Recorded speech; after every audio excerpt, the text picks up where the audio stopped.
Now we drove on over to the courthouse in downtown Los Angeles. Put our hands on a Bible and we swore as a family that we were not communists.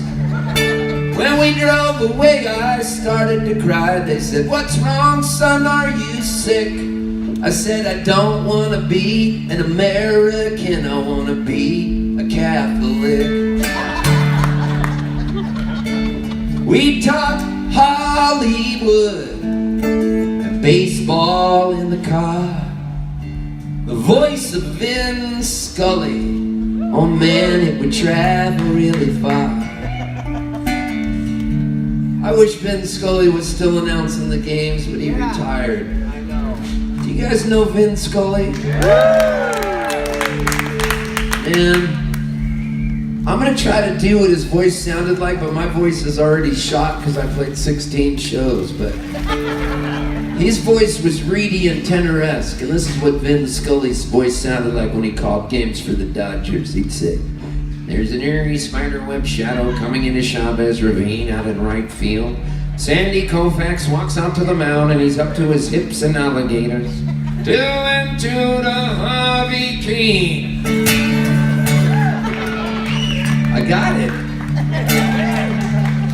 Well, I made my first communion in St. Rita's Catholic Church. There was incense choking, a priest was smoking, a choir up in the perch. My face got red and my stomach felt bad. They said, "If you're gonna get sick, use a cup." Well, I thought by the time it was my turn for communion, Jesus would be all eaten up. Hollywood and baseball in the car. The voice of Jack Buck, man, it would travel really far. I heard that one guy clap. Now, Jack Buck's voice was not reedy and tenor-esque. His voice sounded like mine after singing 26 shows. No, his voice sounded like, put it this way, Jack Buck's voice made Tom Waits' voice sound like a boy soprano in the Mormon Tabernacle Choir. That's Jack Buck's voice. He was the voice of the St. Louis Cardinals. He's now dead, but I was on tour with Jewel. And this girl, Jewel, we had written a hit song. It was called "You Were Meant for Me." And so we were in St. Louis, and she got a call from her publicist back in like 1999. And the guy said, "Hey, Mark McGuire wants to meet you." So we were in St. Louis playing. We're at the top of the arch. And I said, "If you meet Mark McGuire, can you have me meet Jack Buck?" Because he was the voice of the Cardinals. I love Jack Buck's voice. Jack Buck's voice sounded like they got an auto mechanic in Truckee with the fattest fingers, still with the grease on them, and he shoved his fingers down Jack Buck's throat and ripped out his vocal cords, and then dropped them into a glass of 151 rum and set the vocal cords on fire, and then flew in Fidel Castro from Cuba with his favorite veterinarian with a rusty needle to sew back in the vocal cords after they've been torched. This is what Jack Buck's voice sounded like.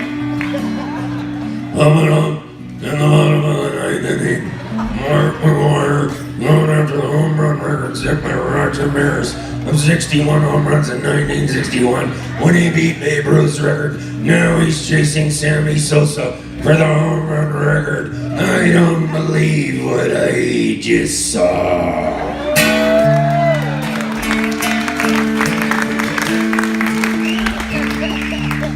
I figured my voice is already shot today. Why not take it all the way? Now, my allergies were bad, so we moved to the desert to a city called Palm Springs. We trick-or-treated at Liberace's house. Each finger had a diamond ring. We met Elvis Presley in the middle of the summer, and Elvis hugged my sister for far too long. Now, I felt kind of weird, but I would have pimped her out just to hear him sing a song. Hollywood and baseball in the car. Well, the voice of Ernie Harwell. No. Man, it'll always travel really far. If I had been anywhere in Michigan and I had said that, especially Detroit, people would have freaked out and come up and hugged me. Ernie Harwell's now dead, but he was the voice of the Detroit Tigers. And the coolest thing about Ernie Harwell is that when he would call the games, he would act like he knew who caught the foul ball in the stands. That was the coolest thing, and I believed it when I was a little kid. So he'd go, there's a high fly ball over to right center field, off into the stands, caught by the men from Walla Walla.